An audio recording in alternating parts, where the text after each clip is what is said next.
सवाल ये है कि महाराष्ट्र में उद्धव ठाकरे की सरकार बचेगी या उनका टाइम पूरा हो गया है। एकनाथ शिंदे की बगावत में उद्धव ठाकरे की कुर्सी को खतरे में डाल दिया है। शिंदे का दावा है कि गुवाहाटी में उनके साथ शिवसेना की 38 विधायक हैं, तो उद्धव ठाकरे बागी विधायकों की सदस्यता रद्द कराकर अपनी सरकार बचाने में जुटे हैं। एकनाथ शिंदे ने दावा किया है कि उनके पास निर्दलीय सहित 50 विधायकों का समर्थन है और असली शिवसेना उन्हीं का गुट है।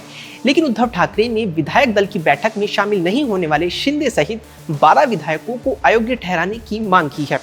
इस पर शिंदे का कहना है कि संविधान की 10वीं अनुसूची के मुताबिक पार्टी का विहिप विधायिका की कार्यवाही पर लागू होता है, न कि किसी बैठक में भाग लेने के लिए। दरअसल अब सारा फोकस विधायकों की अयोग्यता को लेकर ही है।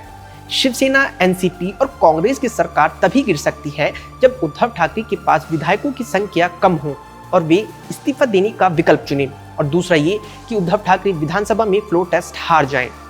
आइए आपको बताते हैं कि महाराष्ट्र की राजनीति में क्या क्या हो सकता है। दरअसल विधायकों की बगावत के बाद मुख्यमंत्री उद्धव ठाकरे ने एक भावुक संबोधन में कहा कि मैं मुख्यमंत्री पद छोड़ दूंगा अगर कोई भी विधायक सामने आकर कह दे कि आप इस्तीफा दे दीजिए। इस अपील के बाद उद्धव ठाकरे ने मुख्यमंत्री निवास वर्षा को खाली कर दिया है। लेकिन एकनाथ शिंदे के गुट का कहना है कि उद्धव ठाकरे एनसीपी और कांग्रेस के साथ गठबंधन तोड़ दे। एकनाथ शिंदे और 50 विधायकों ने यह भी दावा किया है कि उन्होंने महाराष्ट्र के राज्यपाल को ठाकरे से समर्थन वापस लेने के बारे में जानकारी दे दी है। ऐसे में अगर उद्धव ठाकरे इस्तीफा नहीं देते हैं तो उन्हें विधानसभा में फ्लोर टेस्ट का सामना करना पड़ेगा, और अगर ठाकरे इस्तीफा दे देते हैं तो राज्यपाल बीजेपी से सरकार बनाने को कह सकते हैं। फिर बीजेपी को विधानसभा में बहुमत साबित करना होगा। यहीं पर शिंदे का रोल इंपॉर्टेंट हो जाता है। शिंदे अगर बीजेपी को सपोर्ट कर देते हैं तो बीजेपी महाराष्ट्र में सरकार बना सकती है। उद्धव ठाकरे के खिलाफ बगावत को देखें तो उनके लिए बहुमत के आंकड़े जुटा पाना बहुत मुश्किल है।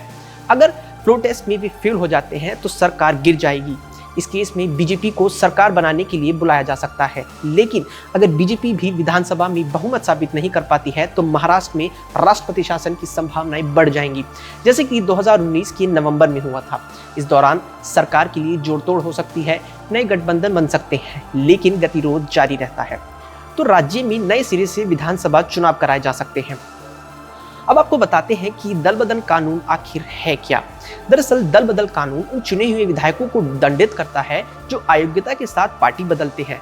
सांसद या विधायक कोई भी पार्टी तभी बदल सकते हैं जब पार्टी के कुल विधायकों या सांसदों की संख्या 75% हो और वे सब एक साथ पार्टी बदले। ऐसे में एक पार्टी के 75% विधायक दूसरी पार्टी में शामिल हो सकते हैं या अलग पार्टी बना सकते हैं। महाराष्ट्र की स्थिति को देखिए तो शिवसेना के पास कुल 56 विधायक थे, इनमें से एक की मौत हो गई थी तो बचे 55। ऐसे में शिंदे को कम से कम 37 विधायकों की जरूरत होगी, और इतने विधायकों के समर्थन का दावा तो एकनाथ शिंदे पहले से ही कर रहे हैं। महाराष्ट्र की कांटे की लड़ाई में कौन मारेगा बाजी, शिंदे या ठाकरे, जानने के लिए बने रहिए हमारे साथ। और ऐसे ही दिलचस्प वीडियो के लिए हमारे चैनल को लाइक करें, सब्सक्राइब करें और अपनी प्रतिक्रिया से हमें अवगत कराएं। आप सबका शुक्रिया। नमस्कार।